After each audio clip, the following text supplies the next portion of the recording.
নমস্কার, আমি সুপ্রিয়। আমার আজকের ভিডিওর বিষয় হচ্ছে যে ধনু রাশির সঙ্গে কোন কোন রাশির মিল হবে। ধনু রাশি, যার অধিপতি দেবতা বৃহস্পতি দেব, যার তত্ত্ব হল অগ্নিতত্ত্ব, স্বভাব দ্বিস্বভাব। ধনু রাশির সঙ্গে সব থেকে বেশি মিল হবে ধনু রাশির, খুব স্বাভাবিকভাবে। আমি যে এই মিলের কথা বলছি সেটা শুধুমাত্র মানসিক মিলের কথাই বলছি। বিয়ের ক্ষেত্রে কিন্তু নক্ষত্র এগুলো মেলানো দরকার। আমি প্রাইমারি লেভেলে যখন আমরা কারোর সঙ্গে বন্ধুত্ব করব, স্কুল কলেজ কোচিং বা কোনো ডেটিংয়ে যাচ্ছি, ডেটিং খারাপ কিছু নয়, বা এটা ট্রেন্ড, ডেটিংটা একটা ট্রেন্ড। এটা খারাপ বা ভালো সে নিয়ে আলোচনা আমি করতে যাবো না। যখন ডেটিংয়ে যাচ্ছি একটা মানুষকে আমি মানে এক কথায় কি করে চিনব যে আমার সঙ্গে ম্যাচ করবে কিনা? এই পৃথিবীতে দুটো জিনিসেরই অস্তিত্ব আছে, তেল এবং জল, মানে প্রকৃতির নিয়মে। কিন্তু তেলে জলে তো মেলে না।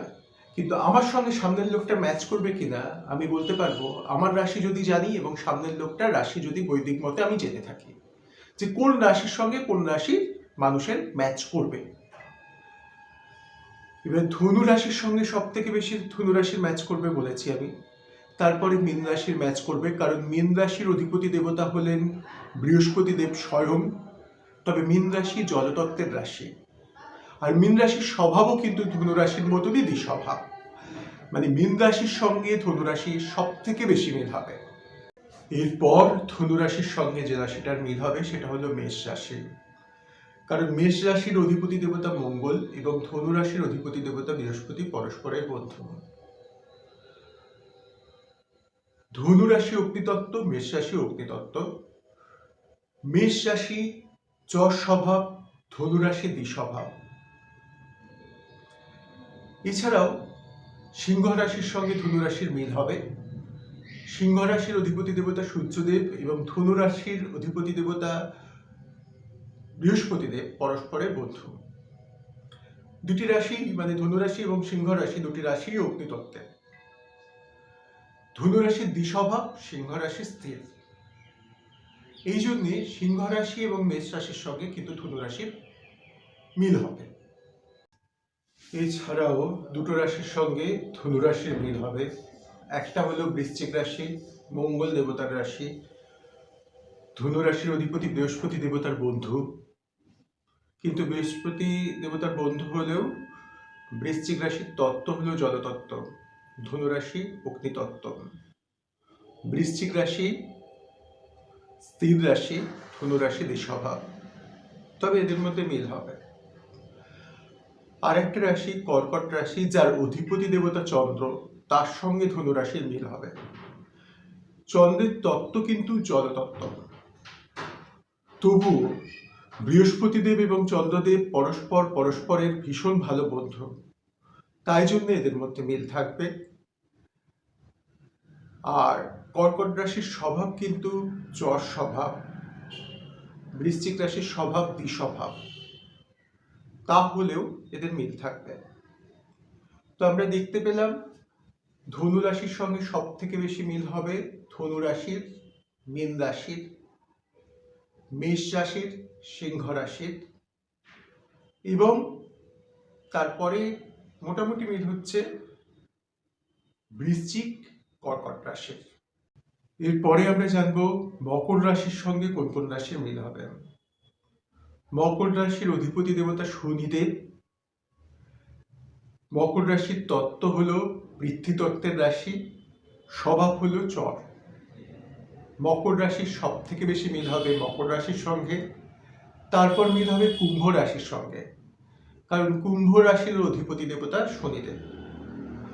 তবে কুম্ভ রাশির তত্ত্ব কিন্তু বায়ুতত্ত্ব, স্বভাব কিন্তু স্থির। তবুও সব থেকে বেশি মিল মকর রাশির সঙ্গে মকর রাশির এবং কুম্ভ রাশিরই হবে।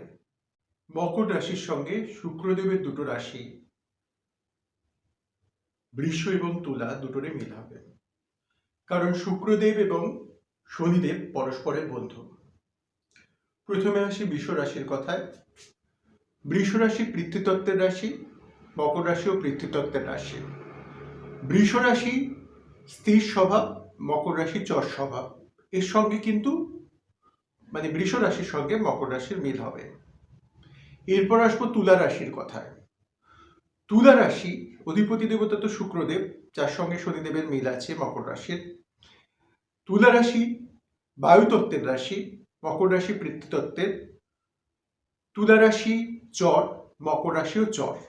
মকর রাশির সঙ্গে আরো দুটো রাশির কিন্তু খুব ভালো মিল হবে, বুধ দেবতার রাশি। কারণ বুধ দেবতা এবং শনি দেবতা পরস্পরের বন্ধু। বুধ দেবতার প্রথম রাশি মিথুন, বায়ুতত্ত্বের রাশি, দ্বিস্বভাব। মকর রাশি পৃথ্বীতত্ত্বের রাশি, চর স্বভাব। এদের মধ্যে কিন্তু মিল হবে। এরপর বুধ দেবতার দ্বিতীয় রাশি আসছে কন্যা। কন্যা রাশি এবং মকর রাশির মধ্যে মিল হবে। মকর রাশি পৃথ্বীতত্ত্ব, কন্যা রাশি পৃথ্বীতত্ত্ব। মকর রাশি চর স্বভাব, কন্যা রাশি দ্বিস্বভাব। তাহলে আমরা কি দেখলাম যে মকর রাশির সঙ্গে মকর এবং কুম্ভ রাশি তো মিল হচ্ছেই, এছাড়া শুক্রের দুটো রাশি বৃষ এবং তুলা এবং বুধের দুটো রাশি, সেটা হলো মিথুন আর কন্যা, এদের মিল হবে। তাহলে মকর রাশির সঙ্গে দেখতে পাচ্ছি মকর, কুম্ভ, বৃষ, তুলা, মিথুন, কন্যা, এই রাশিগুলোর মিল হবে। মনের মিলের কথা কিন্তু আমি সবসময় বলছি। মনের মিলটা প্রাইমারি ব্যাপার, কারণ অনেক সময় দেখা যায় যে আগেকার দিনে কেন এখনো বিয়ে হলো কিন্তু সবকিছু হলো ঠিক আছে, মনের মিল হয় না, সেক্ষেত্রে ডিভোর্স হয়। এত ডিভোর্সের রেট বেড়েছে। বিয়ের ক্ষেত্রে দেখতে গেলে আরো অনেক কিছু দেখতে হবে, নক্ষত্র দেখতে হবে। আমি প্রথমে মনের মিল দিয়ে শুরু করলাম। দেখুন, আমি আমার এই ভিডিওতে ডেটিং এর কথা বলেছি, ঠিক আছে? তো এ নিয়ে কোনো ভণ্ডামির কোনো জায়গা নেই। ডেটিং করলে কারো চরিত্র খারাপ হয়ে যায় এরকম কোনো ব্যাপার নেই। হ্যাঁ, এর কিছু ভালো দিক আছে, কিছু খারাপ দিক আছে, সেটা আলাদা ব্যাপার। আর মানুষের চরিত্র এবং ধর্ম বলতে একটা জিনিস আমি বুঝি, যে কারো ক্ষতি না করা, ঠিক আছে? যে যেভাবে থাকে, খুশি থাকে, সে সেটা থাকুক, তাতে কোনো অসুবিধা নেই। কিন্তু তুমি যা করছো তাতে যদি ক্ষতি হয় কারো, সেটা কখনোই ঠিক নয়। আজকে এই পর্যন্ত। আপনারা এই বছর আপনাদের কেমন যাবে সেটা জানতে হলে আমার সঙ্গে যোগাযোগ করবেন, এবং আমাকে দেখাতে হলেও ডেসক্রিপশনে আমার হোয়াটসঅ্যাপ নাম্বার আছে, সেখানে যোগাযোগ করবেন। সবাই ভালো থাকবেন এবং আশেপাশের মানুষকে ভালো রাখবেন। নমস্কার।